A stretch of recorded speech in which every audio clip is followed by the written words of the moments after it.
Hi, my name is Harley Figueroa with PM Music Center located in Aurora, Illinois. Today we're going to learn how to make a sound on the alto saxophone. The first thing we're going to learn is how to properly shape our lips and face. That is called your embouchure. We're going to start off with the corners of our lips, pressing them firm, downward, inward like this. One thing that might help is pretend you just sucked a lemon. What do you do when you suck a lemon? You go like this. Also, try saying just like that, nice and firm on the sides. Once the corners of your lips are firm and press inward, downward like this, we're gonna roll our bottom lip inward like this, right on top of your teeth. You don't want your whole lip all the way in like this. Just the pink part right on top of your teeth like this. We're gonna start with our fingers, 2 fingers, firm corners with your bottom lip in, and we're gonna use our teeth on top like this.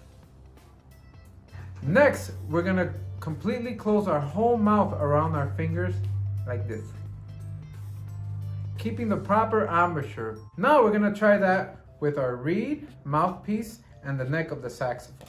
You're gonna want the reed on the bottom part of your lip and the mouthpiece on top. And remember, firm embouchure, bottom lip inward, teeth on top, with your whole mouth surrounded like this.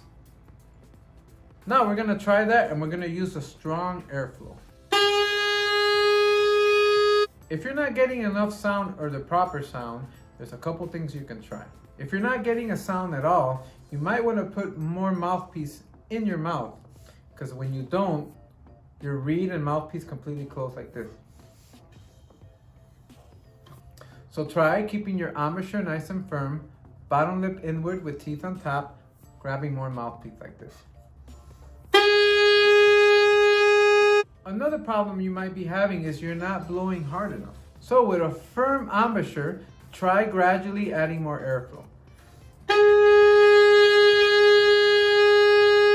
Another thing you want to make sure is that you're holding nice and firmly downward by wiggling the mouthpiece in your mouth like this. If you're moving it around, that means you're not putting enough pressure on there. So try adding more pressure using your muscles with a firm embouchure. Now we're going to get a sound using our reed, mouthpiece, and neck with the rest of the saxophone.